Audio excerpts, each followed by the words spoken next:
Papalapit na ang halalan 2025 kung saan 12 bagong senador ang ating iboboto.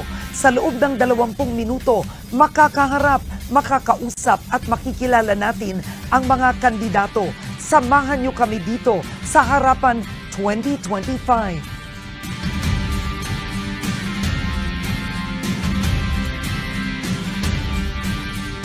Ako po si Karen Davila. Napapanood nyo kami ngayon sa ABS-CBN News YouTube channel. Makakasama natin ngayon isang personalidad na dating malapit sa Marcos administration. Ngunit ngayon, isa na siyang kritiko at sinabing tatakbo siya upang maging totoong oposisyon. Kasama natin ngayon, Attorney Vic Rodriguez. Maraming salamat. Thank you for accepting our invitation. Thank you, Karen. Magandang araw at maraming salamat sa iyong pag-imbita sa akin ngayong araw. Attorney Vic Rodriguez, when you filed your candidacy, sinabi mo na ang candidacy mo ay endorsed by former President Duterte. Anong ibig sabihin nun? Nakausap ka ba niya? Anong pinangako niya? Walang pinangako si Pangulong Duterte kung hindi ay susuportahan ako at yung kakausapin niya yung kanyang mga supporters, yung kanyang core group at upang ako'y tulungan mga kampanya. And yes, may pag-uusap kami before the filing at mga 3-4 na beses kami nag-uusap because initially, sabi niya, Vic, tumakbo kang senador. Ako hindi ko hilig ito, Mr. President, mas magaling akong nasa likod, tutulong na lang ako. And I was expecting that he will be the one to run for senator and I will go all the way for him. Sabi ko, okay na ako, tutulong ako. But yun nga, nag-progress yung usapan and eventually, siya ay kumandidatong mayor ng Davao, as we all know. So ako ang tumugon doon sa hamon na pamunuan ng tunay at maisog na oposisyon. That's why here I am now. Oo, pero ibig sabihin, si Pangulong Duterte ang nagbigay sa iyo ng idea na tumakbo kang senador? Not really idea. It's more of an encouragement from President Duterte for me to try and run for senator. And nag-uusap kami mga 4 na beses eh.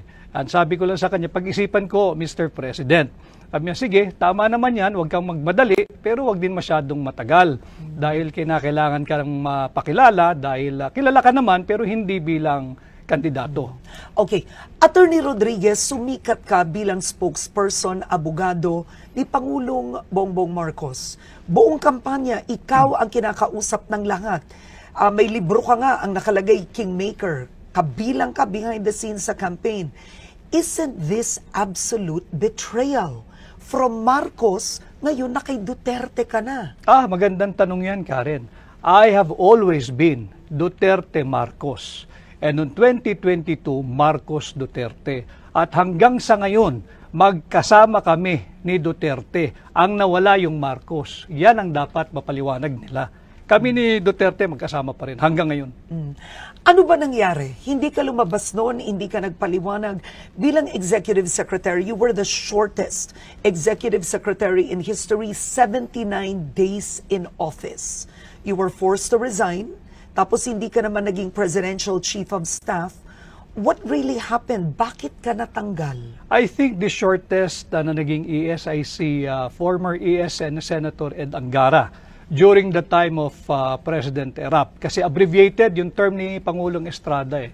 And ako ay inappoint bilang Presidential Chief of Staff after my stint as Executive Secretary. But sa tingin ko nga noon, hindi na untenable na yung sitwasyon namin sa Malacanang. Ako hindi ko na kailangan yan. Bakit sino ba kaaway mo doon? Yung mga gustong maging Pangulo pero hindi naman binoto ng tao. Yung mga astang Pangulo, wala namang mandato. Marami ron sa Malacanang. At alam naman ng taong bayan who I'm referring to, at hindi lang isang tao yan. Kaya nga nagkakagulo ngayon ang ating bansa. But why didn't the President stand by you? Initially, tumatayo siya, tumitindig siya sa aking panig. Pero eventually, bumigay, wala na tayong magagawa ron. And even before I assumed the position of Executive Secretary, Karen, hindi ito alam ng taong bayan. Alam ito ni Bongbong Marcos. Ilang beses ako nagsabi, hindi ko kailangan yan, okay na ako. I don't need that. Pero sabi niya, hindi, samahan mo ko. Pinaghirapan natin dalawa ito at gusto kong patakbuhin mo yung aking tanggapan kagaya ng pagpapatakbo mo nung kampanya. So, nandoon yung tiwala. Presidente na yan eh. Hindi naman lahat napapagkatiwalaan ng presidente. So, sige, tinanggap ko yung hamon. Pero as we go along, sabi ko, hindi ko kailangan ito, Mr. President. Exit na ako. Okay ako. Okay ako. Huwag mo akong problemahin. Ayos ako. That is why, even in the commission on appointments, kinakailangan nilang sumulat sa akin. Hinihingi yung documents ko. At yun, nag-meeting din kami ni Bongbong Marcos doon sa kanyang private office. Sabi, ba't wala kang dokumento? Hindi ako upo dyan. Hindi ako magpapa sa ilalim sa CA. Ambush yan.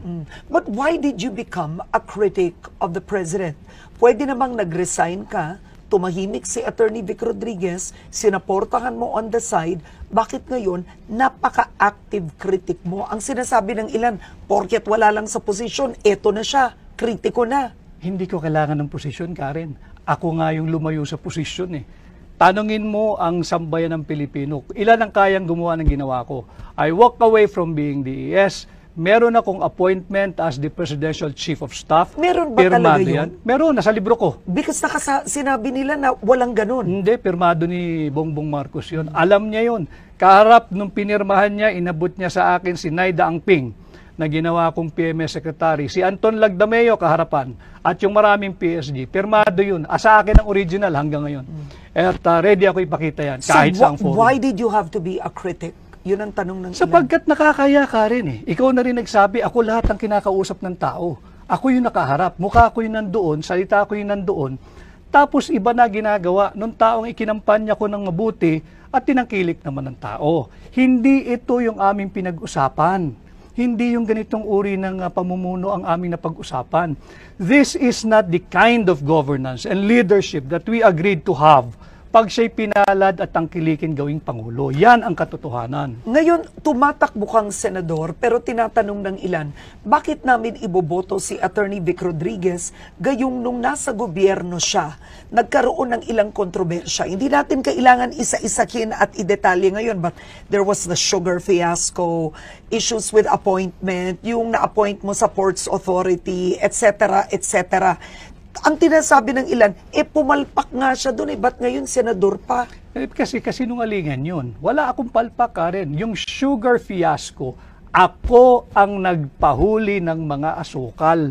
At dito sa programa mo, daming nanonood dito, kung merong makakapagpakita ng dokumento na pinirmahan ko, yung sugar order number 3, sa iyong programa, Karen, exclusive mo ito, I will withdraw my candidacy for senator. At yung appointments for sale, hanggang ngayon, hindi ako sumailalim at isiniilalim sa kahit anong investigation.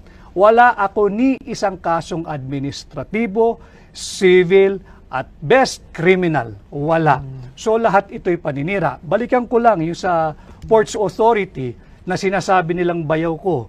Si Ginoong Chet Pastrana nakilala ko lang nung kampanya.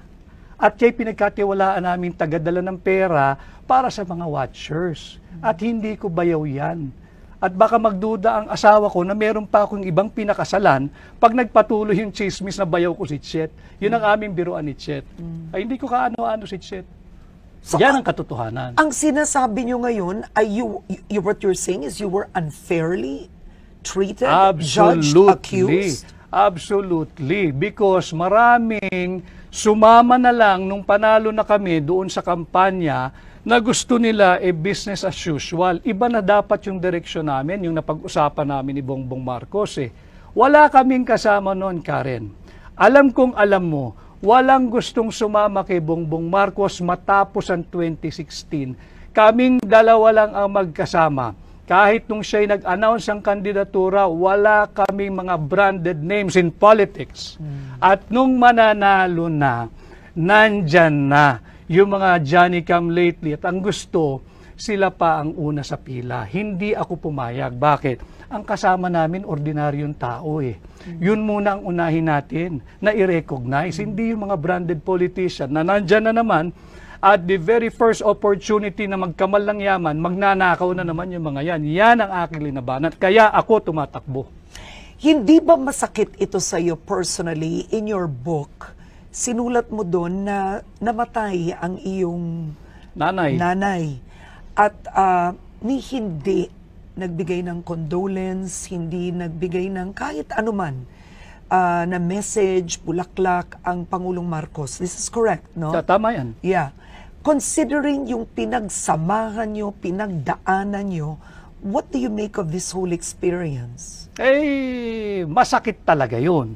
Dahil tinuring mong kaibigan inakay mo, magkasama kayo doon sa isang bahagi ng buhay niyang napakadilim. At hanggang sa dahan-dahan ay nakikita namin na pasikat ng araw, kami magkasama. At nung dumating sa puntong mababa na punto ng aking buhay, dahil nanay ko yun niho, wala kang narinig, masakit yun. At hindi ko hahangarin na mangyari sa kanya o kung kanino man yung eksperyensya kong yun at naramdaman kong yun. But how angry are you? Because I'll be honest, you attended the rally in Tagum City. Tinawag ni Pangulong Duterte na bangag si Pangulong Marcos. Nandun ka, nakaupo ka doon. Bakit kailangang nandun ka? Bakit? Bakit kinakailangan ko bang alam kung sasabihin ni Pangulong Duterte? At kami pag magkakasama, hindi kami nagtatanungan anong sasabihin mo, anong sasabihin ko. Wala kaming ganun. Sinabi ni Pangulong Duterte yung sinabi niya dahil marahil meron siyang dahilan. At ako naman, ang lagi kong sinasabi, ulitin ko, dito sa iyong programa, kahit nung magkasama kami ni Bongbong Marcos, lumabas yan And I feel guilty because I'm the one who went around the town and showed everybody yung kanyang negative drug result test. But di ba totoo yun? Kaya nga ang akin, para matapos na yung usapang yan, sumailalim na sa isang open, fair, transparent hair follicle drug test. Para matapos na yan. Kung totoo, di tapos ang usapan. Kung hindi, sampal niya yung resulta doon sa mga nag-aakusa sa kanya. O ito, negative ako. Ganun lang naman yan para matapos na. After all, you're the elected president. At dapat siguro, leadership by example, gawin mo na para matapos na. Sinabi mo during your filing of candidacy, you're sick of corruption, they should temper the greed. How bad is the corruption now? Very bad. What makes you say that? Look at what happened sa Bicol. 200 inosenteng Pilipino patay dahil ninakaw yung flood control funds. Hindi katanggap-tanggap yun. Hindi katanggap-tanggap yun, Karen. Dapat yun nakapagpasko kagaya nating dalawa, kagaya ng maraming Pilipino kasama pamilya, patay O paano gagawin natin doon? Sorry? Hindi sila nag-sorry. Patay yun dahil ninakaw. Yung flood control funds. Nasaan yung 5,500 flood control programs? Yan ang dapat natin pinag-uusapan. Yan ang dapat iniimbestigahan, hindi yung kung ano-ano. Pagkukulang ba ito ng Pangulo? O siyempre, sa Pangulo Sa Pangulo At sa kanyang termino, magdadalawang taon pa lamang, ay 500 billion pesos na ang sinabing nagasta sa flood control programs. Nasaan? Nasaan? Yung sa Bicol na nalubog, bilyong-bilyong piso yun. Bakit nalubog? Okay. Ngayon, hindi lang yun ang isyong pag-uusapan natin. Marami pang may init na usapin ng ating bansa at nais naming malaman ang pananaw nyo at paninindigan. May 10 tanong dito sa harapan nyo. Pumili kayo ng 5, tapos ibibigay nyo sa akin. Susubukan natin sa loob ng 6 na minuto. Sasagutin nyo to. Okay, I have to choose the 5 now. Choose one and give it to me. Okay. One first. Okay. All right.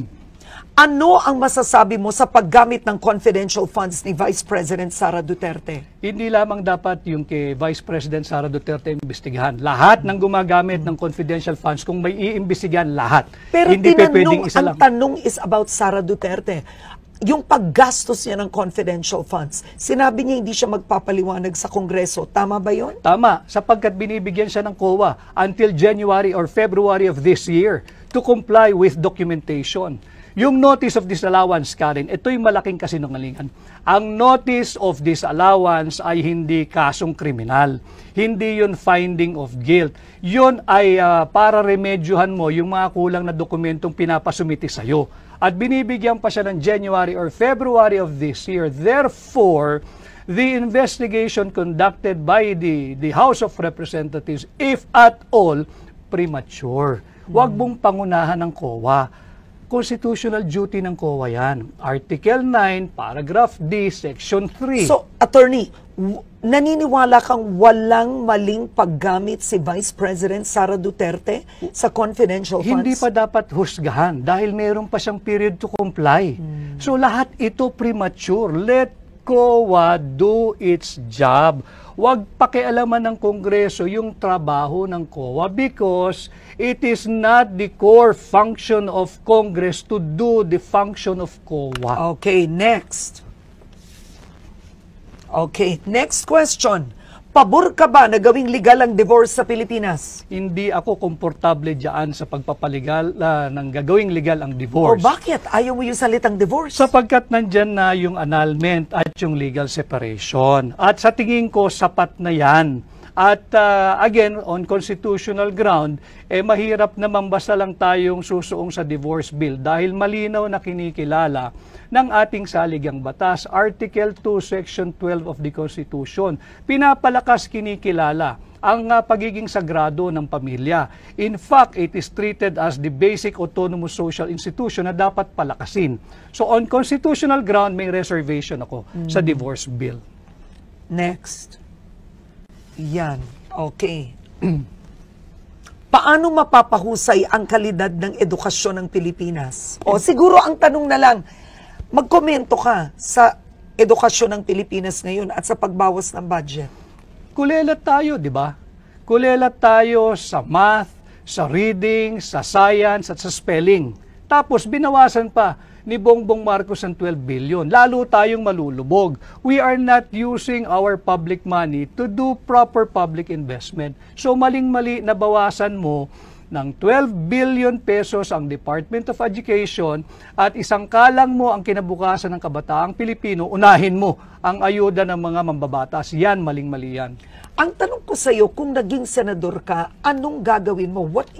What legislation will you do? I will work on amending the plunder law. Ibababa ko yung threshold ng plunder from 50 million to 5 million. At pag nagawa ko yan... Baka lahat makulong na. Hindi lang yan, Karen. Pag nagawa ko yan, ibabalik ko ang death penalty. Yun ang kaparusahan. Sapagkat higit pa sa heinous crime ang pagnanakaw.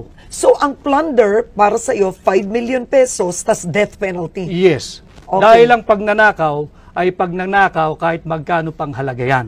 At singit ko lang, kahit sa banal na kasulatan, ang nakalagay lang doon, thou shall not steal, period. Hindi sinabing thou shall not steal ng more than 50 million. So wag nating paguluhin ang buhay natin, wag kang magnakaw, period. Alright, next. Ay, ano ko, nagalaw ko to, pumili okay. ka ng iba. Here. Yan, okay. Alright, eto. Sa issue ng West Philippine Sea, tama ba ang ginagawang pivot ng administrasyon sa US mula sa China? Hindi ako sang-ayon. Oh. Sapagkat tatandaan natin, at nandito naman yung team mo, suriin ninyo yung naging pahayag ni Bongbong Marcos noong 2022 SONA. Nung sinabi niya as regards our standing in the community of nations, that we shall be friend to all and an enemy to none. Nagpivot ka na. Andito na tayo, kaaway na natin ang China dahil we are pursuing hindi na independent foreign policy, kundi interest na ng Estados Unidos ito eh. With the proliferation of US military bases. Yung EDCA yan, US military bases yan eh. But that's not a US military base. EDCA is not. No. They call it EDCA, pero nandoon na yung mga Article 18, Section 25 of the Constitution. No foreign bases, troops and installation. Anong tawag natin sa EDCA? Andun ang tropa nila, nandun ang base, nandun ang armas, nandun ang bomba, nandun ang missile. But that is essentially US military bases. But and even the Supreme Court said EDCA is constitutional.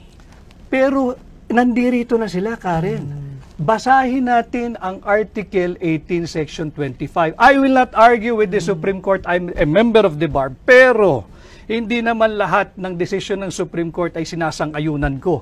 At marami din silang naging desisyon ng araw na binago rin nila paglipas ng panahon. Baka sakali, ganun din ang mangyari dito. Okay. Kasi sinabi mo, in one of your speeches, you said, dapat ihintunaan ng administrasyong ito yung belligerent rhetoric niya. Yes. When it comes to the West Philippine Sea. Yes. Because we're putting our Filipinos in harm's way na nandoon sa teritoryo ng China. Yung Pilipino sa Macau, yung Pilipino sa Hong Kong, yung Pilipino sa mainland China, paano pag nagkaroon ng retaliation? Hindi yung gobyerno ng China, they will not do that. Yung mga Chinese doon, kawawa ang Pilipino, sino mananagot? Pero attorney, masang-ayon ka sa pag-handle ni Pangulong Duterte sa West Philippine No, Sea? ang sinasabi ko, let us diffuse and de-escalate the tension. Huwag nating silaban. Sapagkat yung ginagawa ng mga matatapang na nagsasalita dyan sa gobyerno, that is even punishable under RPC Article 118, Karen. Okay. Alright. Bawal yan. Ang dami ko pa kasi gusto itanong sa inyo eh. Ayoko matapos itong 20 minutes. Kaya pa ba isa muna? Kaya pa ba isa? Very quickly lang. Eto, mabilis dapat. Solusyon sa mataas na presyo ng bilihin. Kampanya ni BBM, nandun ka. Sabi nyo, ibababa nyo bigas. 20 pesos Wala kada na ako kilo. dun eh. Wala na ako dun. Kasalanan niya yan. Sapagkat yung budget, sinimulan natin sa budget, talagang inflationary yung budget. Hindi ito developmental budget na dapat sinusulong ng lahat ng Pangulo. Dapat, para malabanan natin yung pagtaas ng presyo, magsimula sa gobyerno. Belt tightening, austerity program, and fiscal discipline. Dapat wag tayong gumastos ng higit sa kinikita ng gobyerno. Parang budgeting mo lang yan sa bahay, Karen. You do not spend more than what you earn. Okay. Dapat ba ma-impeach si Vice President Sara Duterte? Pakita muna nila yung ebidensya. At hayaan natin yung mga senator judges mag-appreciate ng ebidensya kung sakasakaling tumuloy yan. Okay. Last words, bakit dapat iboto si Attorney Vic Rodriguez? Sapagkat ako'y lalaban sa korupsyon. At alam ko kung paano labanan ito, aamyendahan ko yung plunder law at pag naamyendahan ko yan, ibabalik ko ang death penalty.